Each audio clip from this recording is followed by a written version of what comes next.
bring you The Witch's Tale, written and produced by Alonzo Dean Cole.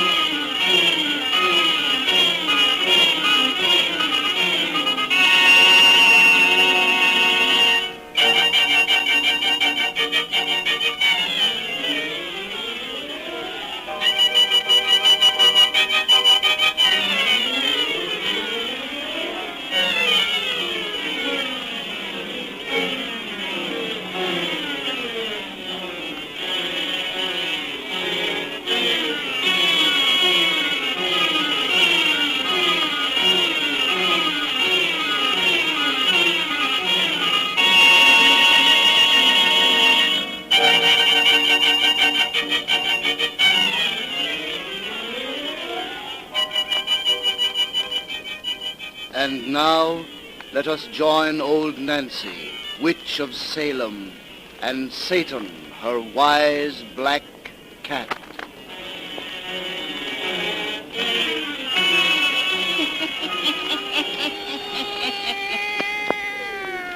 $103-year-old I be today. Yes, sir, 103-year-old. Satan. If these folks want to hear another of our pretty little bedtime stories, you just tell them to douse out them lights so's we'll have it nice and dark. Now draw up to the fire and gaze into them embers. Gaze into 'em deep, and soon you'll be down south with us in old Louisiana. It's strange country down there, ghost country. And outside a little railway depot there begins our yarn about Graveyard Mansion. Graveyard Mansion.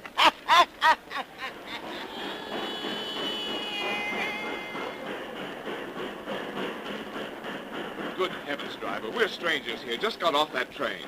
You can't expect us to walk a distance you say is 3 miles at this time of night. Or rather morning. We'd be lost among your canebrake and bayous before we got halfway. I'm powerful sorry, gentlemen, but I wouldn't drive you to the old Tate Gross plantation house at night for all the money in the New Orleans Mint. And neither will anyone else in these here parts. Why not? What's wrong with the Ted Gross place? What you all want to go out there for? Well, if it really makes any difference to you, we've just inherited the plantation. We're down here to take possession. Your name's Blanchard, then? Yes. Yeah, I heard your two brothers was expected. Your lawyers had men from Baton Rouge this past week fixing the house up. They was glad to get away this morning after only spending daytime there. Say, will you please tell us exactly what you're driving at? Just this. If you gentlemen are wise, you'll take the first train back up north and forget that Tate Gross place was ever left you. That old house ain't been lived in for nigh 100 years, for good reason. Folks here call it Graveyard Mansion, 'cause it's a house of the living dead. What? That's all I know, gentlemen. Good night.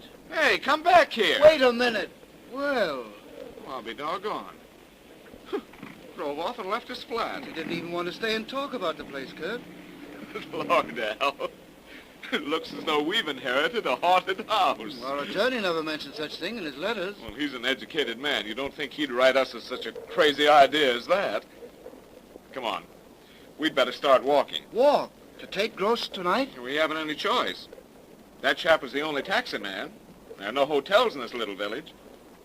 Let's go back to the depot. We'll get directions from the station master and see if we can buy a lantern. All right. That chump said our new home is called Graveyard Mansion. Yes, because it's the house of the living dead. Poor superstitious idiot. Imagine believing in ghosts in this 20th century. How can people be so dumb?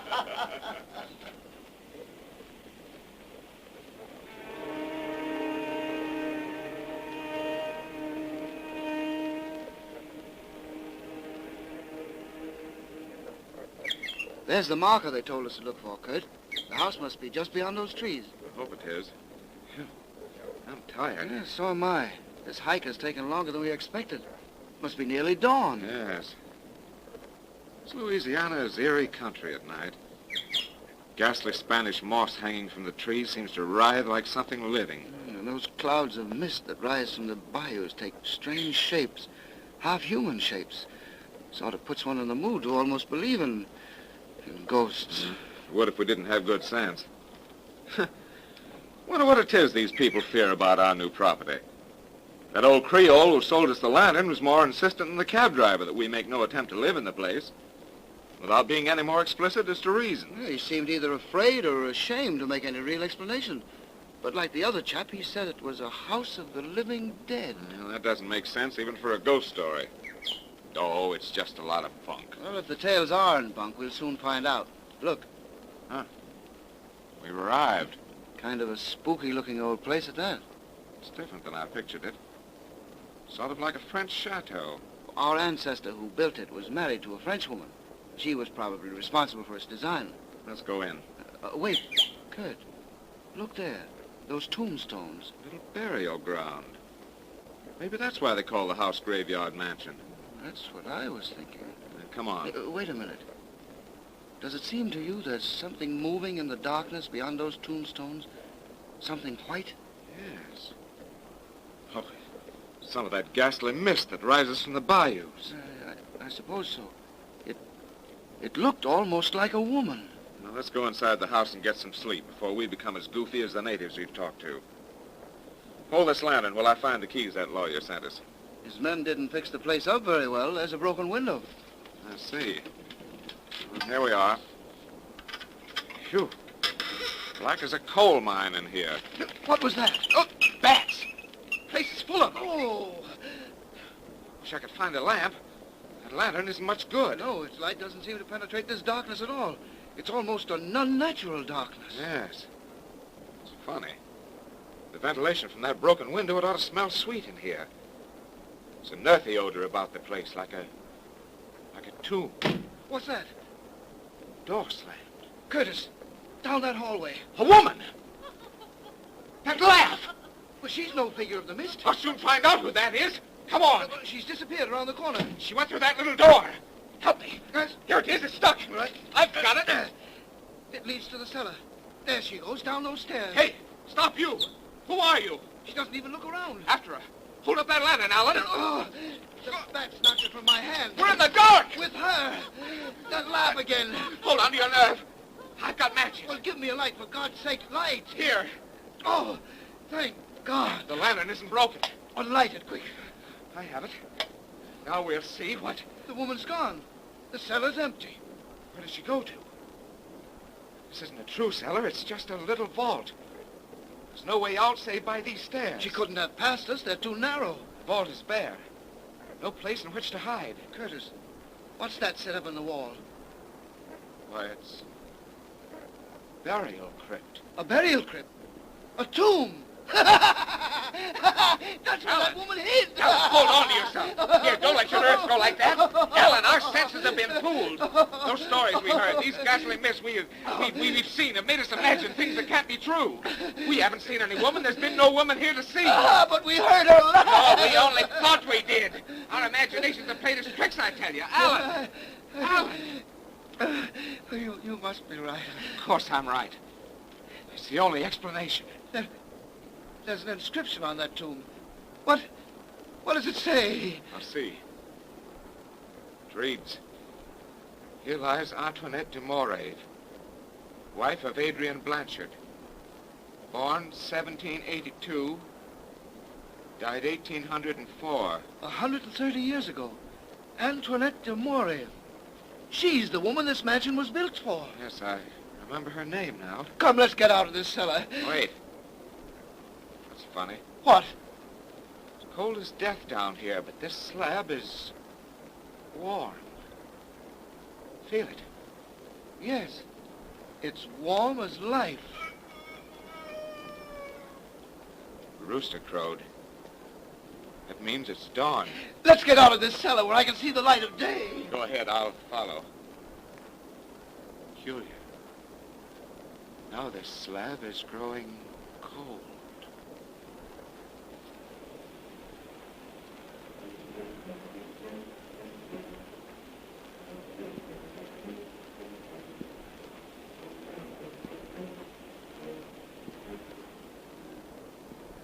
But, Alan, I've told you 1,000 times that everything we thought we saw and heard and felt last night was pure imagination.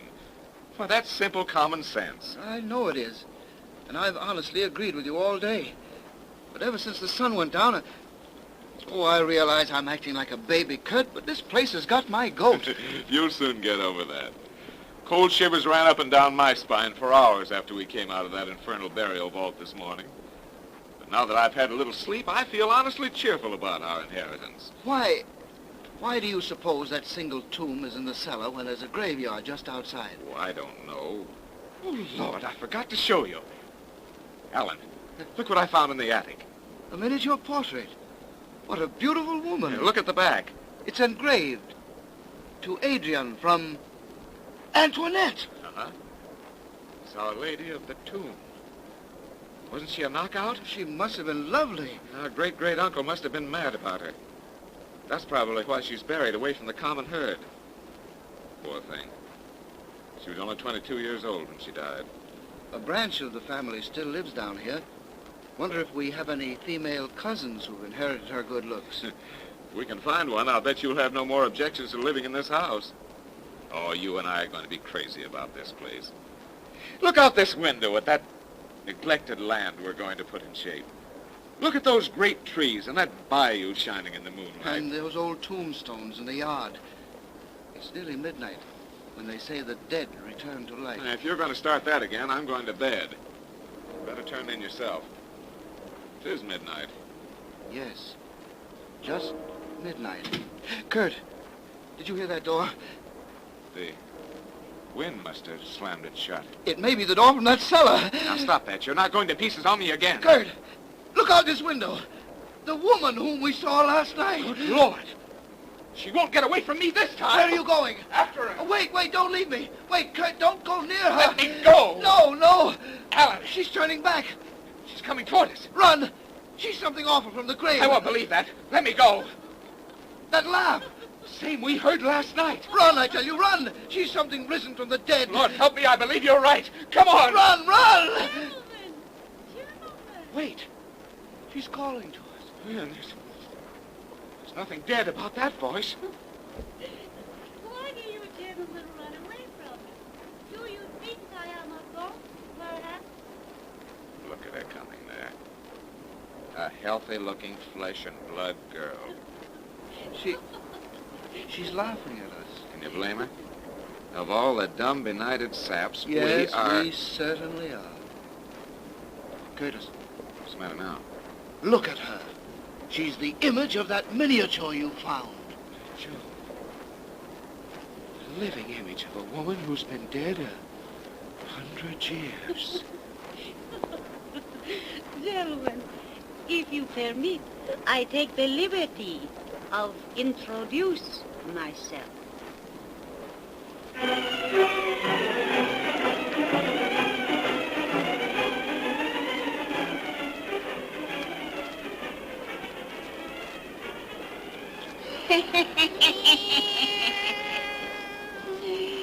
Satan, if these folks come see us next time old Nancy has a birthday, she'll tell them some more about graveyard mansions. The house of the living dead.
bring you The Witch's Tale, written and produced by Alonzo Dean Cole.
And now, let us join old Nancy, witch of Salem, and Satan, her wise black cat.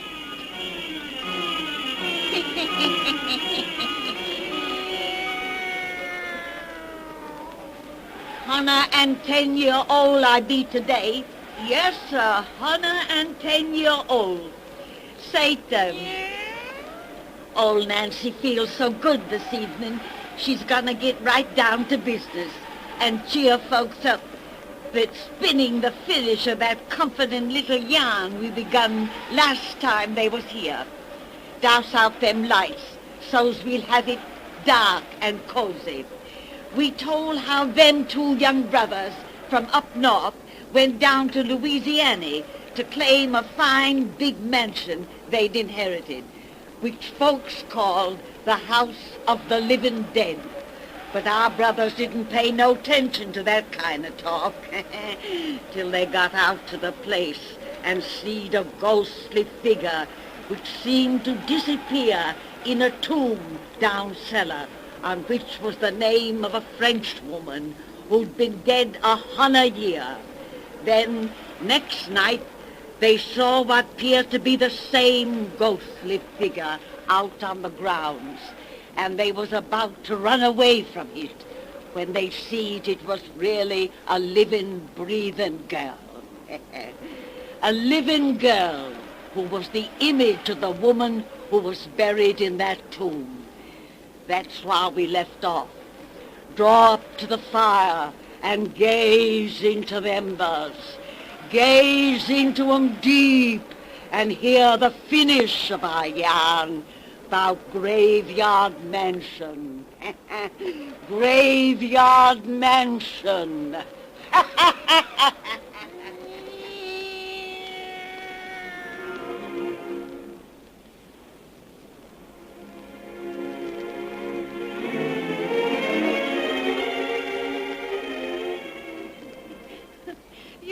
Gentlemen acted so afraid. When you saw me coming toward you, you must have think I am a ghost. No words can express my humiliation for the childish way we acted. We're terribly ashamed.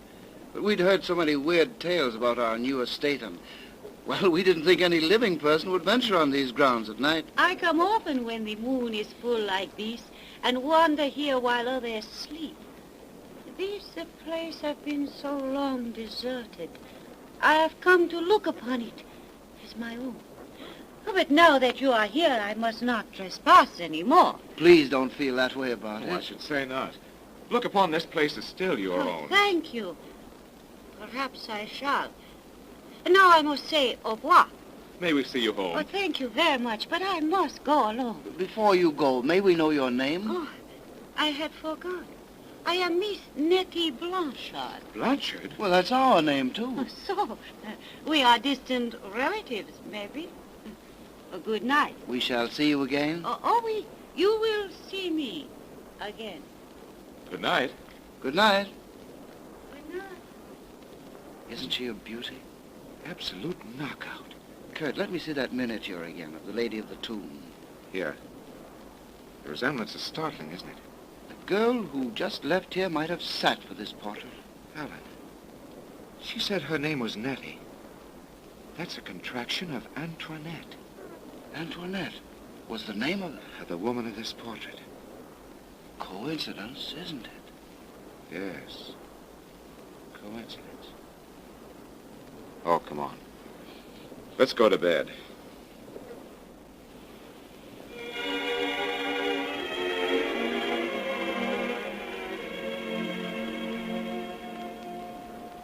Alan, wake up. Are you going to sleep all day? Huh? Well, it's morning. Time to rise and shine. Oh, I was dreaming. It must have been a pleasant dream. You certainly didn't want to snap out of it. I dreamed that girl, the one we met last night, came into this room and kissed me Oh, that sounds nice. Get up. We have a lot of work to do. right away. Queer. I feel weak as a kitten. Huh. You don't look any too good. I have a funny pain. Where? Here, on my throat. There's a little mark there. As though you'd been bitten.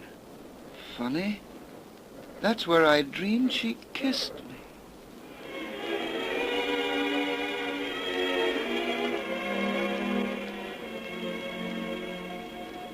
The house is just beyond that next turn in the road, Doctor. Turn your car to the left. Another way. You say it is just a week since you noticed the first indication of your brother's illness? Yes. I wouldn't have believed anyone could waste away so suddenly. He looks as though every drop of blood were being drained from his body. You should have come for me sooner. Oh, I wanted to. But he and Miss Blanchard insisted there was nothing really the matter with him. This Miss Blanchard, a relative, of course. A very distant one. We only met her since we came down here. She's with my brother now. When he recovers, they're going to be married. They became engaged on very short acquaintance. Yes. There's the house just ahead. I know Graveyard Mansion very well. This strange mark you mentioned on your brother's throat, you say it have become more inflamed each day? Yes. It's as though the fangs of some beast had entered there. The house was full of bats when we arrived, Doctor. I've heard of vampire bats. Do you suppose... No, I do not believe your brother is the victim of a vampire bat. Here we are. Oh, there's Miss Blanchard at the door. Nettie, is Alan all right? I brought the doctor. The doctor come too late. What do you mean? Not that Alan... Your brother is dead. No. No. Graveyard Mansion. Graveyard Mansion. Oh.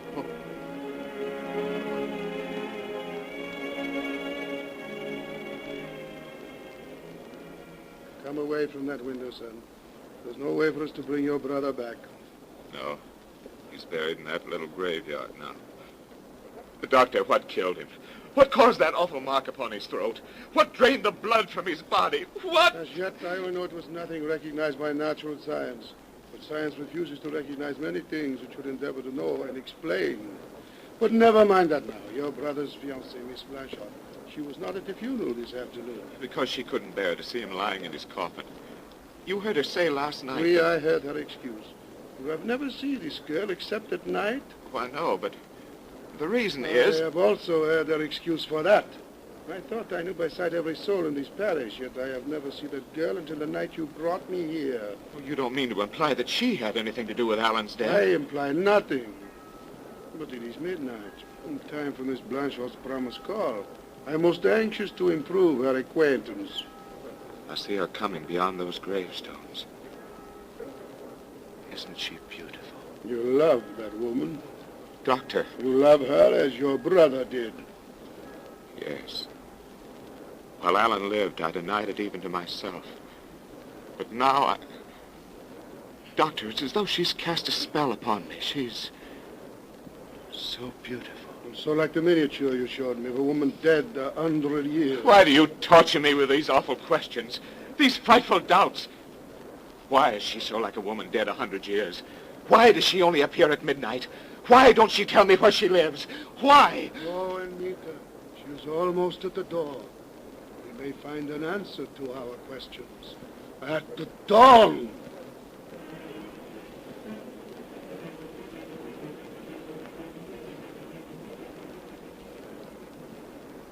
I never see such a superstitious man of medicine, Dr. Brochard. The way you talk, you have me almost believe in ghosts. I believe in ghosts, Mademoiselle Blanchard, in ghosts and vampires. Vampires, Doctor? Such talk is foolish. No people now accept such things. Because the thought is too fearful for men's mind to dwell upon, perhaps. Have you heard what vampires are, Miss Blanchard? Oh, some other time you tell me. Curtis, I must be going now. Mademoiselle will find the explanation very interesting. Vampires are those evil spirits, sometimes called the dead alive. It is said they rise from their graves at midnight, clothed in human flesh, kept whole by blood drained from living bodies. Very interesting, but I must be going. But you have not heard yet all. At midnight, the vampire can rise, mademoiselle, but it must return to its grave at dawn. Yes, but I must be leaving now. Of course, it is very late, or rather early. Dawn is here. Doctor, what are you I driving at? believe in vampires, my boy, and dangers of the darkness. Since Miss Blanchard will not permit you or me to see her home, I suggest you wait with us till daylight come for her protection. You keep me here with talk. I must be home. But a few minutes can make very little difference, and dawn is nearly here. Move from that door and let me pass. You are as anxious to reach your home as the vampire is to reach his tomb. Doctor. You are insulting. No, I am accusing. Dr. Broussard! Accusing the fiend who killed your brother, accusing the evil soul of Graveyard Mansion. Stand from that door and let me pass. No! Let me pass, I do not say. hear you.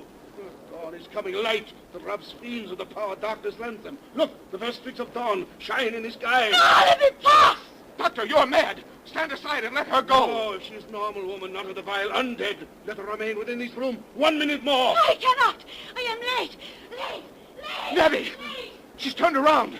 Ran the other way! After her. She's going to the cellar! I knew she would. Quick, and you will see the truth. Dawn! She's won home. I won't believe! You shall have proof. What are you going to do? Open the tomb of Antoinette, who has been dead 100 years.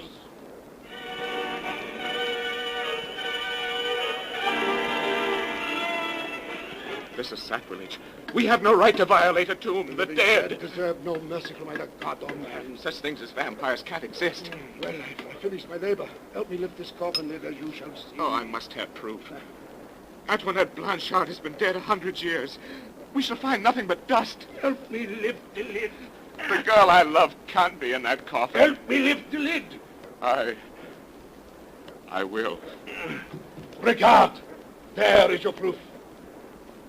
Antoinette. Yes, of tonight and of 100 years ago, the same. Preserved in evil life by the blood of your brother and of others. So has this house gained its name of Graveyard Mansion. But there is a way to end the vampire. This sharpened wooden stake.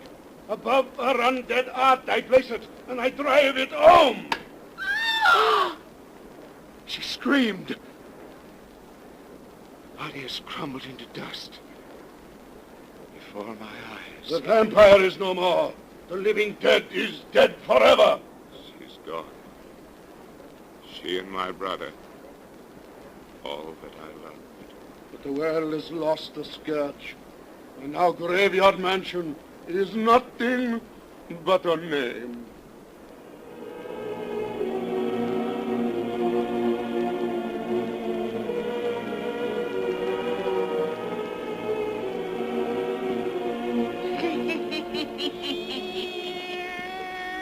Well, that's the end of that one, Satan.